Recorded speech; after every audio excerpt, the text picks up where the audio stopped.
The motel door opens, and the first thing I notice is the blood splatter on the wall. Oh, Keith. Hello.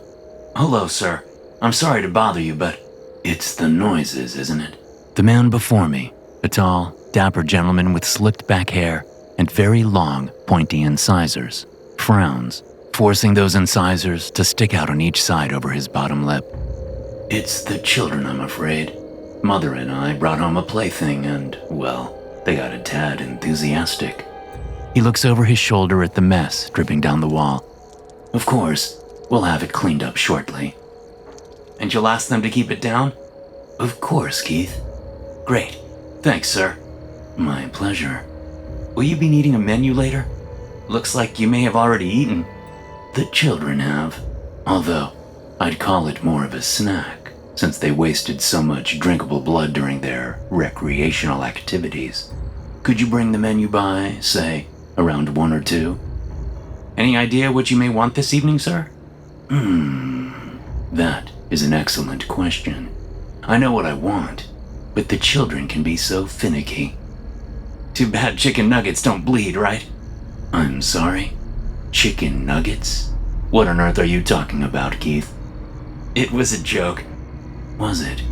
Yeah, because you know how kids are known to only eat chicken nuggets? It's like that. But, you know, your kids, well, they, only drink blood, so, you know, I thought it'd be funny. Are you quite done, Keith? Yes, sir, I think so. Wonderful. Don't forget to bring the menu by. 1 o'clock. Got it. Between 1 and 2. No need to be punctual. I know, sir. It's just the earlier I get the order, the more time there is for it to be procured and delivered.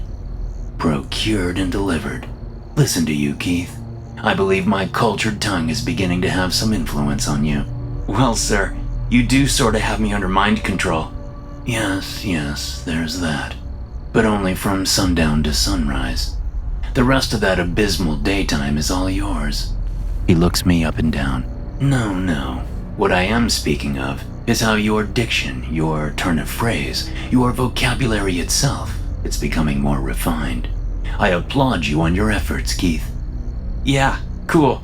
No problem, sir. I have sheets and towels in the washer and dryer right now, but that should be done by midnight, 12:30 at the latest. I'll have the menu to you at 1.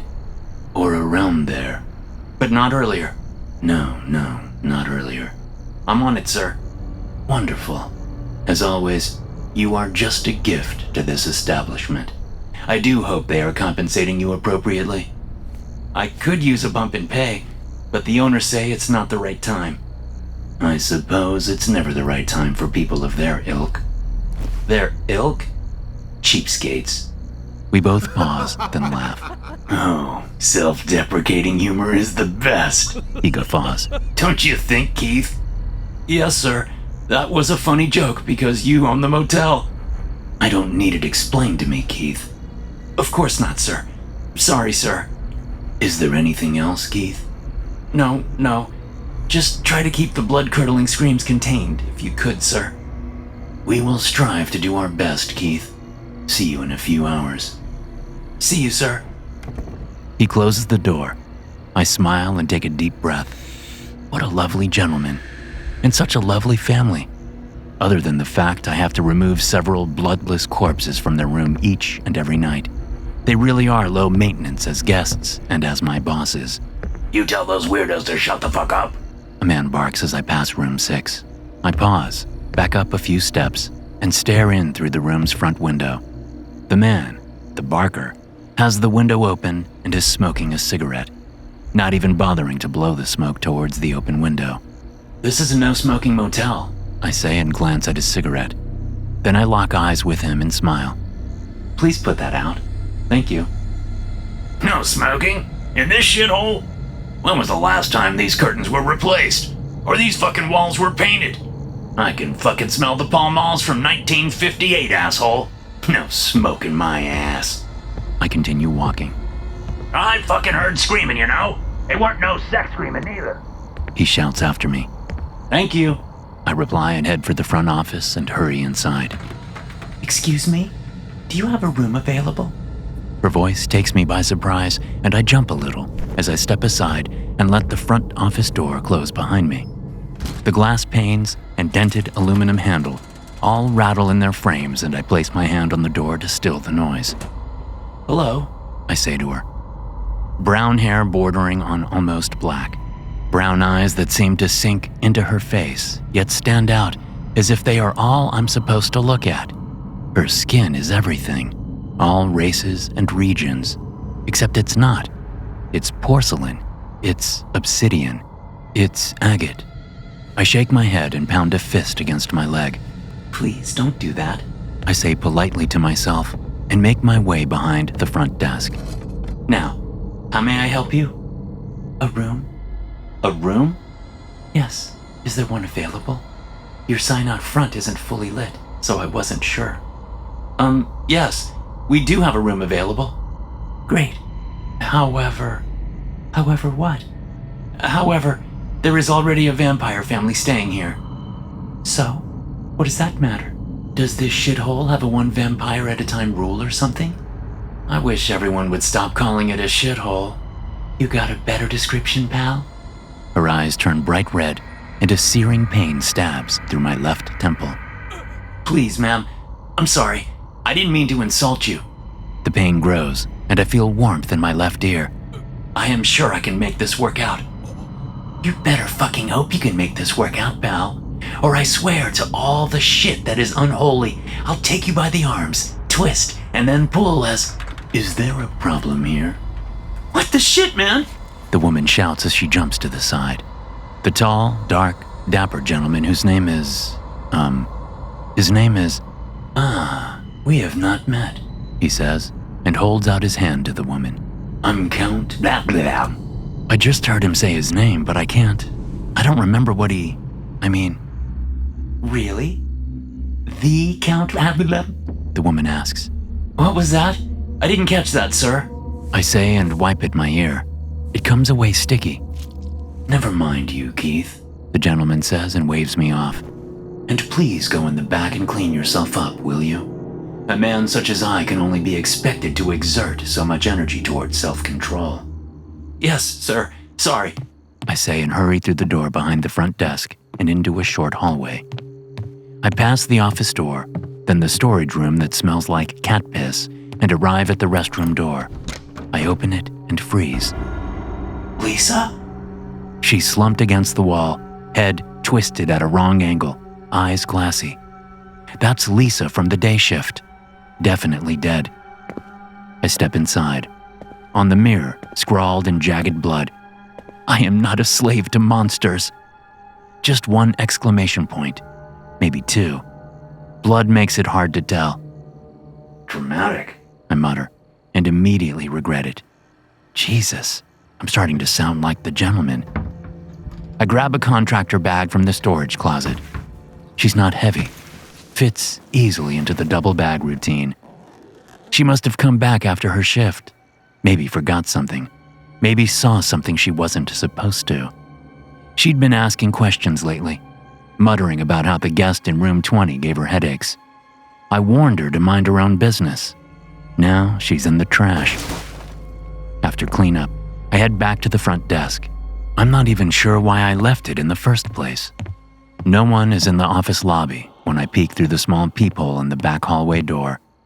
I ease it open and take a seat on the stool behind the desk. Then the alarm on my phone goes off and I remember, that I have laundry to do. The sheets and towels won't wash, dry, and fold themselves now, will they? Back through the hallway door, I pass the office with the safe and the storage room that smells of cat piss, to the bathroom where I found Lisa dead. Past that, to the last door on the right. The laundry room. I spend a lot of time in the laundry room. When you have a family of... I snap my fingers, trying to get the word to come to me. They're a family of... Mormons! I shout to no one as I step into the laundry room. Mormons? I scream and jump and turn to flee, but I hit my forehead smack on the side of the door and stumble back, where I feel two cold hands grab me and hold me up. And they are very cold, and they grab me and... Shh, she says, and I go silent instantly. I hadn't realized I was saying all of that out loud. But was I saying it out loud? Sorry, I say. Interesting, she says, and pushes me away from her. I avoid hitting the door again. Ma'am? I ask as I turn, rubbing at the spot on my forehead where quite a goose egg is already forming. Funny word, that, I say. Funny word? What are you talking about? Goose egg? Although I suppose it's 2 words. So a funny name, that.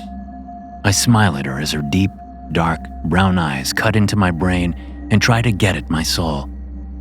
Damn, kid, he really fucked you up in the head. I mean, I've seen some messed up mind control before, and I've done some messed up mind control before. But this is next level shit.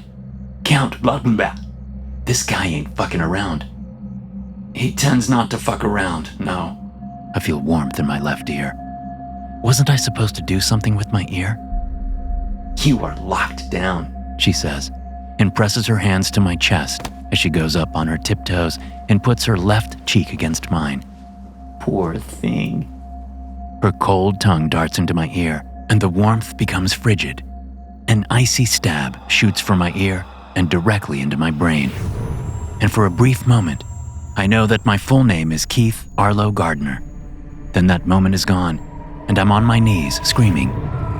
My hands pounded my ears over and over and over again. The pain is more than I can. I try to jab my index fingers all the way inside each of my ears, hoping I can get through the flesh and bone and cartilage and dig into gray matter and end all of this hell that I am forced. Hey, she whispers, and I feel her cold darkness envelop me like a comforting blanket made of graveyard dirt. Calm down, calm down. Her whispers get past my stabbing fingers and caress the irritated flesh.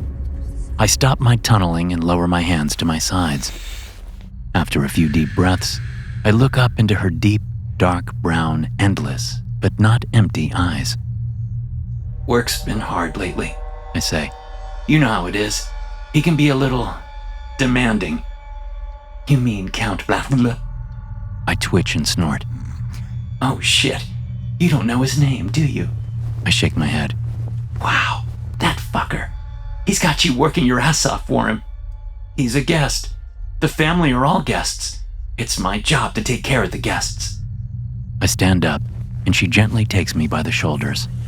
Her whispers get louder, but softer at the same time. Insistent velvet. What's so funny? She asks as her whispers fondle my brain. Insistent velvet, I say. Her brow furrows. Inside my head joke. I laugh. She laughs. Her whispers laugh with us both. I'm going to ask you some questions about Count Blah. Who? The gentleman staying with his family in the room at the end. Oh, they're lovely people. Are they? Are they what? People. Of course they are. We're all people. Her brow furrows again. It's a cute little furrow. I want to put the pad of my index finger on it and make booping noises. Or lick it. I could lick it. Why are you staring at me like that? She asks. Her whispers come back doubly strong, and I grimace. Sorry, she says, and the really loud whispers dial back to just loud whispers, which I guess is better. You know what I am, right? I nod. And you know what they are? I nod, but I'm not as sure about this nod. Then the truth hits me, and I do know what the family is because, duh, they hired me to run this motel for them because, well, vampires can't do everything. And you still think we're people? Them? Me? All of us, I say and shrug. We're all people, and all people deserve great hospitality. I snap my fingers. I need to get these sheets folded and put away while the towels dry, so I'm not late getting the gentleman his menu. Menu? Yes, of the evening's dinner. The brow furrows again. Oh man, I could just suck on that furrow. Nibble some of those eyebrow hairs that she hasn't plucked. Dinner? What do you mean? Dinner, I say and act like I'm eating with a fork. Dinner. I let my hand fall away. Although, I suppose he and the family don't use forks now, do they? No, they don't. We're not fork people. See, you called yourself people. She laughs. I guess I did. She smiles at me. You're a weird one, Keith Arlo Gardner. Takes one to know one, I say and laugh too. Menu, She says. menu. I respond. Now, what's up with the menu? Do the guests have access to it? Oh no, never. Guests are off limits. As the gentleman says, do not defecate where you take your nourishment, which I think is a very good policy to have. Don't shit where you eat. If you want to be crude about it, yes. Then what's the menu? Where do the meals come from? I cock my head and study her. The whispers are still inside my brain, but they're weakening, not as loud or persistent. Why are you asking so many questions? I ask her. Why are you here? Oh, now the whispers are loud, really fucking loud.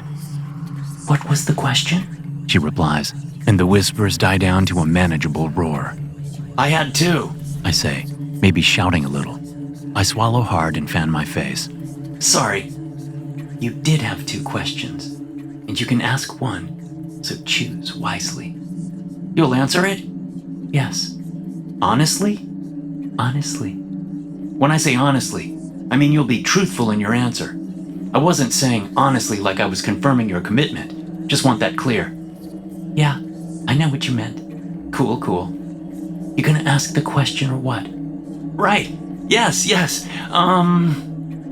This is a tough one. If I ask about why she's asking so many questions, then I'll understand her motivations. But if I ask her why she's here, then I might have a chance at knowing her entire plan, if she has one. Why are you asking so many questions? I decide to say. Because I've been around a long time, and have pretty much traveled to every damn nook and cranny this planet has to offer. I wouldn't mind settling down, staying put, and this motel is as good as any. You want to stop traveling and move in here? Well, I suppose we can work that out. I mean, the gentleman and his family are the only permanent residents. But it is a good-sized motel. 2 floors, 20 rooms altogether. I know we could set you up in... No, Keith. I don't want to move in. I want to own the motel. Own the motel? Yes. This motel? Yes. I don't think it's for sale. I didn't say buy it. I said own it. Yes, cool, right. And I'm no real estate expert, but I am pretty sure from what I've seen on HGTV that you have to buy a place before you can own it. But that's houses. I've only seen house sales. Maybe it's different with motels. It's different with this motel. It is? How's that? Because with this motel, I'm going to rip Count Radler and his family apart limb by limb, then sit them outside in the sun all day until they are crispy as southern fried chicken. Oh, the pool is closed right now, so they can't lay out there. But you could put them in the loading zone outside the front office. Not me. You, Keith. You can set them out there. I'll be staying away from the sun, thank you. Nesting the daylight away while you clean things up and get ready for our nightly meetings. Nightly meetings? What nightly meetings? Well, if I'm the owner, then I'm going to want a nightly meeting with my motel's new head manager, won't I? I'm already the head manager, I say, and glance toward the washer and dryer. I kinda really need to get to the laundry, or I'll be late taking the gentleman his menu. The whispers stop. Well, I'll be damned. It's not just his control over you, is it? You like working for Count Radler, don't you? This job is satisfying. Is that the word? I suppose it is. I am satisfied with this job. Why? That's a very good question. It could be that before I met the gentleman and his family, when I was just a desk clerk, not manager yet, I had a certain life that required a lot of extra work. So much extra work. Then, the gentleman arrived one night, and all that extra work went away. Loose threads could be trimmed right off. Any loopholes could be closed. He's very convincing when he needs to be, and smooths all wrinkles over. Shit, that's quite an endorsement. Count Radler has always had a reputation, but I gotta say, hearing how you talk about him, he's living up to that reputation. Not really. Oh? Why not? Because he's not living, is he? She pauses, then bursts out laughing. You take care of your sheets and shit, Keith. I'll be out in the lobby, reading those old magazines. When you're done, you can check me in. No hurry. And you're no longer thinking of trying to take this motel away from the gentleman? Nah, like you said, too much work. She pats my shoulder and slips out of the laundry room, one last whisper caressing my thoughts as she goes. An interesting woman. Those whispers. Wow, kind of turned me on. And I don't usually get those kinds of feelings. No time for romance when you have a motel to run. With the laundry all sorted, I return to the front desk and the woman, true to her word, is sitting in one of the stained and slightly mildewed armchairs shoved into the corner. She waves an old and faded magazine at me. 15 years old, Keith. Come on, you can do better. She slaps the magazine down on the overcrowded end table, sending a stack of periodicals cascading to the floor. I am pretty sure that half those periodicals don't even exist anymore. I wonder what I could get for them on eBay. Now, if I was the new owner of this place, we could have iPads out here. I'm pretty up on all the new tech. Not like Count Blackblah. No, that guy is stuck in the past. Would you like a room, ma'am? I ask, ignoring her little push. She is trying to ease those whispers back inside me, but it won't work. Nothing like that works in the front office, unless it comes from the gentleman himself. Frustrated at her lack of results, she huffs and throws her hands in the air. Fine, yes, a room, please. It's too late to travel tonight. Don't want to get caught out when the sun comes up now, do I, Keith? Probably not the best idea, no. She laughs and sighs. I like you, Keith. Too bad this can't become a permanent relationship. Yes, ma'am. You seem like a wonderful person. But you're spoken for. But I am spoken for. Got it. I hear you. I reach behind me and grab the brass key off the wall rack. You're in room 18. Not quite the far end, but close. Are the other 2 rooms occupied? Yes. Will that be a problem? Why would it be? Are the guests like myself and Count Blackblah? No. So should I just be on my best behavior? Is that it?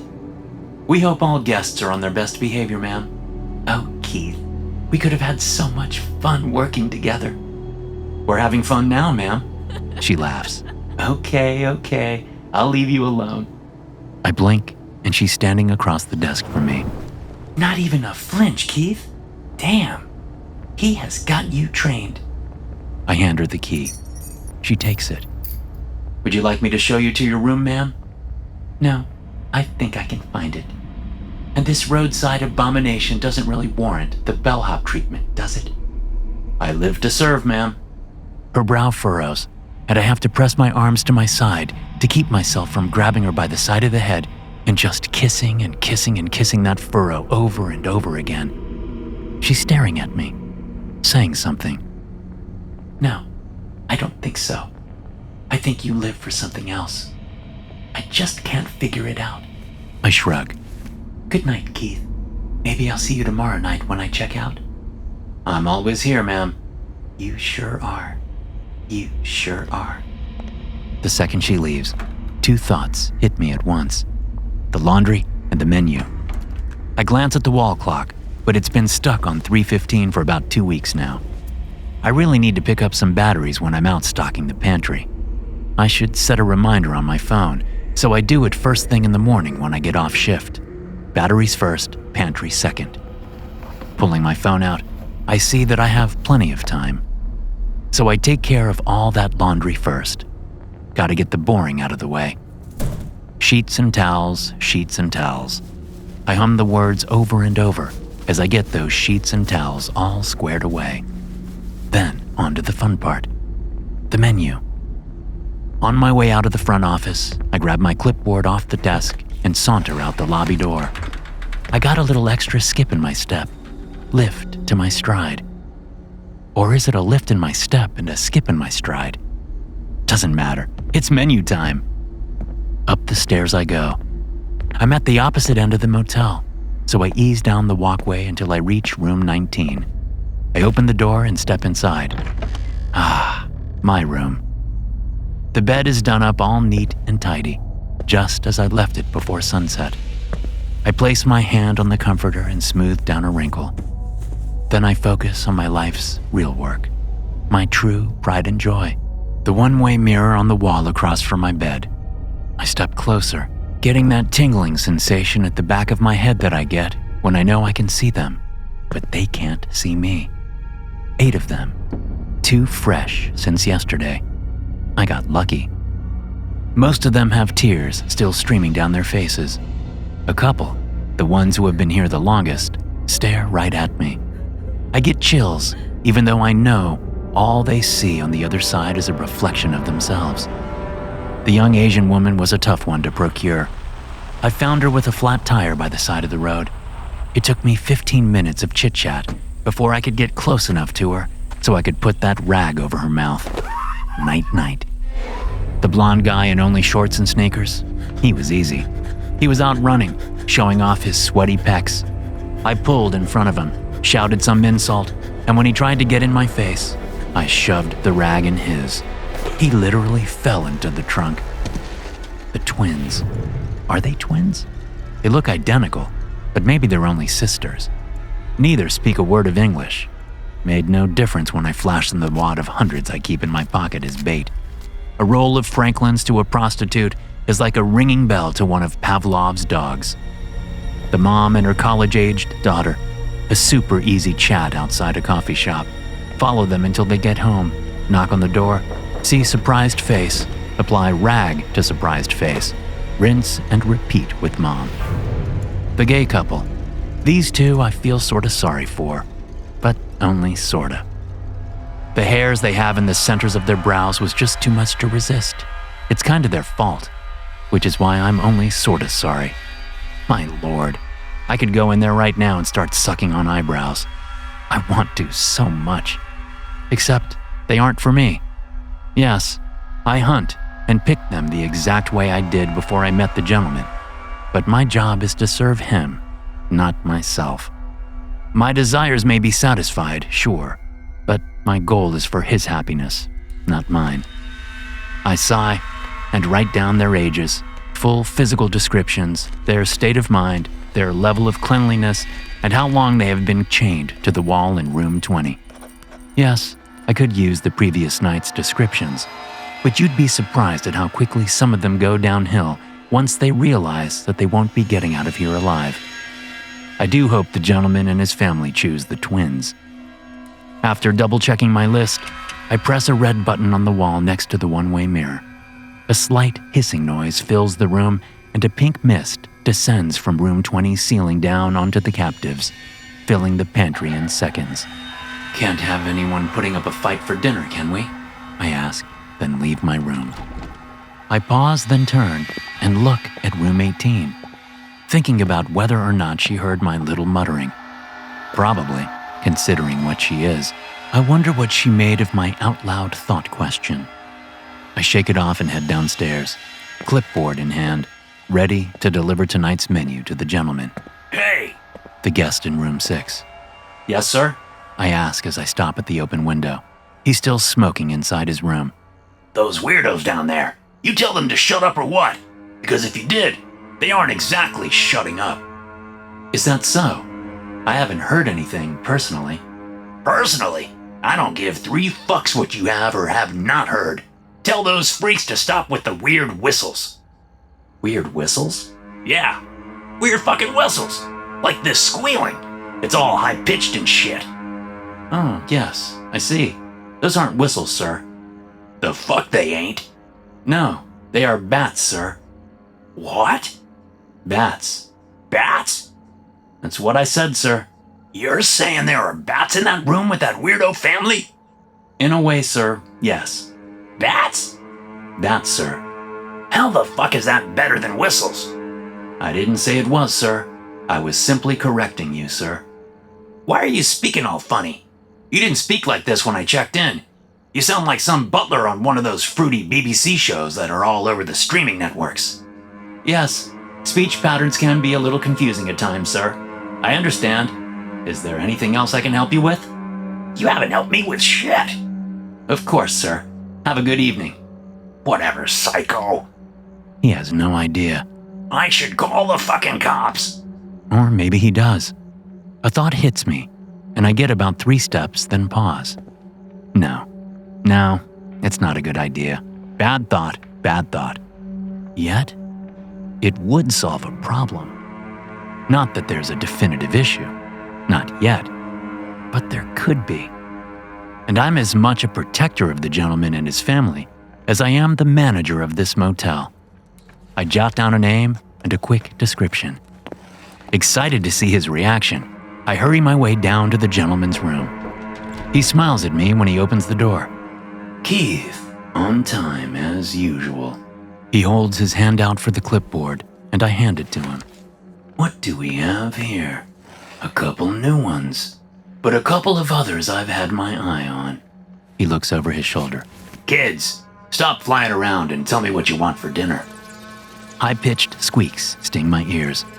The gentleman rolls his eyes. They get their wings and I can't get them down off the ceiling. He goes back to the menu. When his eyes widen, and I know he's gotten to the 9th name. What's this? He asks. A surprise. Keith, it's quite a surprise. He looks over his shoulder, then back to the clipboard. Taboo, even. It does break a major rule. The major rule. It might be warranted, sir. He meets my gaze. My knees go weak, but I stiffen up and stay standing. Some nights he looks at me, and it's like I'm back at the very first time he took control of my mind. Yes, I noticed the aggression. Could smell it a mile away. We avoid any future trouble this way. But a guest? That makes it extra risky, Keith. Yes, sir. The gentleman licks one of his long incisors. Then he smacks the clipboard and hands it back to me. Taboo or not, let's do it. Excellent choice, sir. Wow, what a treat. Hey, kids. He slams the door in my face. I don't mind. I have work to do. Back in the front office, I exchange the clipboard for my gear bag. I'm always prepared for mealtime, even when it's a special occasion. I do rush back to the laundry room, though, and grab a few sheets and towels first, so I don't get the guest room too messy. Room 20 is easy to clean up. All it takes is a hose. But this is a regular guest room. I need to minimize the cleanup if there are any snags. When I get to the door, I knock, although I don't have to worry about needing to be invited in. That's more her problem. Keith, hey, she says when she sees me. Change your mind about joining forces and taking this place from your master? I have a different proposal in mind, I reply and get to work. Rag with garlic-infused holy water over her mouth and nose takes her to her knees. Before she can recover, I spin her around and pound an iron and silver stake through the base of her neck and into her spine. She goes into quite the seizure. When she's done shaking, I wrap her in one of those sheets I bought and throw her over my shoulder, not sure what I was so worried about. There was no mess at all.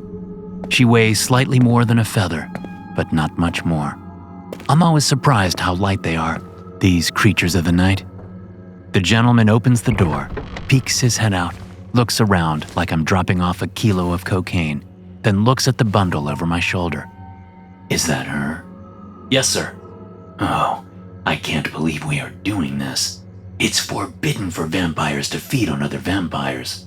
Oh, but they taste so good. This is not like me. You know that, right, Keith? Of course not, sir. Should I bring her in for you? No, I'll take her. And then she's gone from my shoulder, and the door is closed in my face once again. I turn and walk away. Just as I pass room 6, a wailing erupts from the gentleman's room. Then it stops abruptly and is followed by eerie laughter. I'm gonna fucking call the cops. The guy in room 6 shouts at me. I stop. I turn slowly. I lock eyes with the asshole. Then I smile and nod, my mind made up. It's always so much easier the second time. You know what, sir? You deserve an upgrade to our finest room. Fucking A right I do. And a discount. I ain't paying full price for this shit. Yes, well, I'm sure we can work out an appropriate price for you to pay. If you'll gather your things, I'll meet you at your new room. Damn right! Which room is it? Room 20, sir. Our most outfitted room in the entire motel. To hear more stories like this, be sure to hit subscribe and turn notifications on. I'll see you in the next one.